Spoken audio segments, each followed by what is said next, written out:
Comment peut-on parler de pays développés quand chaque soir, dans les rues de ces plus grandes villes, des enfants dorment sur le bitume froid pendant que des immeubles de bureaux restent allumés, vides? Comment peut-on applaudir des taux de croissance quand la dignité humaine s'effondre à la vitesse des loyers?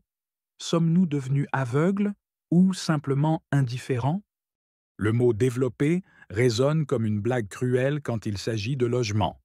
Des files d'attente pour une place en foyer, des familles entassées dans des chambres d'hôtel sordides, des étudiants qui dorment dans leur voiture, et des retraités qui fouillent les poubelles pour survivre. C'est ça, le développement? Les politiques parlent de chiffres, mais derrière chaque chiffre, il y a une vie, un cœur qui bat, une mère inquiète, un enfant qui ne comprend pas pourquoi il ne peut pas inviter ses amis chez lui. Pourquoi il doit changer d'école à chaque déménagement imposé? Pourquoi, malgré tous les efforts de ses parents, le mot maison reste un rêve? Et ceux qui dirigent, eux, ils vivent loin du chaos, dans des appartements spacieux, rénovés avec l'argent public, chauffés l'hiver, sécurisés, entourés de silence et de confort. Peu d'entre eux connaissent la sensation d'une coupure d'électricité faute de paiement. Peu d'entre eux ont entendu le ton sec d'un propriétaire qui menace d'expulser. Alors, oui, il y a une fracture. Pas seulement sociale, mais humaine. Une fracture entre ceux qui dirigent et ceux qui subissent. Entre ceux qui spéculent sur les logements et ceux qui y vivent. Une fracture qui s'agrandit chaque jour, alimentée par un système qu'on appelle pudiquement économie de marché. Mais en vérité, ce n'est plus de l'économie. C'est du cannibalisme. Un capitalisme qui a muté.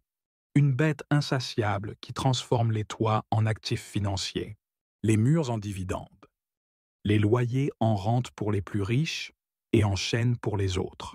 Et cette bête, elle n'est pas seule. Elle a ses alliés, des lois votées en catimini, des dispositifs d'incitation qui ne profitent jamais aux plus précaires, des cadeaux fiscaux déguisés en réformes, tout cela orchestré par ceux-là même qu'on appelle nos représentants. Mais représentent-ils encore quelque chose? Peuvent-ils encore regarder dans les yeux celui qui les a élus et lui dire « Je vous comprends » Ou sont-ils devenus des gestionnaires de crise, déconnectés, hermétiques et parfois même cyniques? Ont-ils oublié ce qu'est une file d'attente à la CAF? Une demande de logement social qui reste sans réponse pendant des années? Pendant que certains spéculent, d'autres s'effondrent. Pendant que des appartements restent vides en attente de plus-value, des familles dorment dans leur voiture. Et l'hiver, c'est la peur qui réveille, le froid, la honte, la fatigue. On ne meurt pas toujours de faim. Parfois, on meurt d'invisibilité. Alors, que faut-il faire? Se contenter d'indignation? Partager des postes? Non, ce qu'il faut, c'est briser le silence. Donner un nom à ce qui détruit. Et rappeler que le logement n'est pas un luxe. C'est un droit, un besoin fondamental, un pilier de la dignité humaine. Tant que nous accepterons de vivre dans des sociétés où l'on peut mourir dans la rue pendant que des appartements de luxe restent vides, tant que nous fermerons les yeux sur cette injustice sous prétexte qu'elle est complexe, alors non, nous ne serons pas développés. Nous serons juste complices. Et si ceux qui nous gouvernent ne voient plus, n'entendent plus, ne ressentent plus, alors il est peut-être temps de leur rappeler pour qui ils travaillent, et que dans une démocratie, le peuple a toujours le dernier mot, à condition de le dire haut, et de ne jamais, jamais se taire. Mais malgré tout, il y a encore de l'espoir. Car tant qu'il y a des voix qui s'élèvent, des mains tendues, des regards bienveillants, alors rien n'est perdu. Tu n'es pas seul.